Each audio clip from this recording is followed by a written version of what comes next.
దేవునికి స్తోత్రం. Hallelujah. Praise the lord. Praise the lord. రక్షించబడిన వ్యక్తులను దేవుడు ఏ విధంగా ఆయన కాపాడుతూ నడిపిస్తారు అంటే ఈరోజు మనం నేర్చుకుందాం. దేవునికి స్తోత్రం. Hallelujah. Praise the lord. Praise the lord. మరి మనందరం రక్షించబడ్డామా? రక్షించబడ్డామన్న వాళ్ళు చేతులు పైకెత్తండి.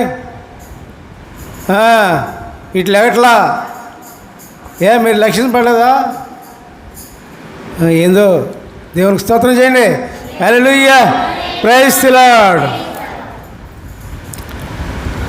మరి ఇజ్రాయేలీల అరణ్య ప్రయాణంలో ఎంతో గొప్ప భావం ఉంది. దేవుడు ఆనాడు ఏం చేశారంటే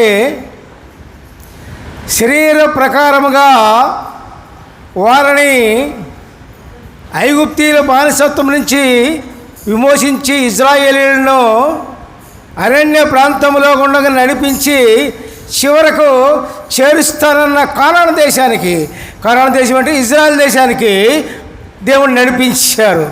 అట్లాగే పిల్లరా, మనల్ని కూడా మరి దేవుని చేత రక్షించబడిన ప్రతి ఒక్కరిని కూడా మనం ఈ లోకంలో ఆయన తోడుగా ఉండి ఆయన మనల్ని పరలోక రాజ్యానికి చేర్చటమే దాని ప్రాధాన్యత.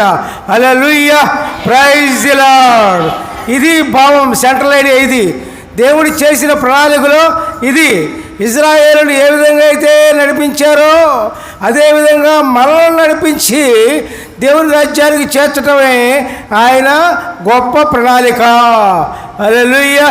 Praise the lord.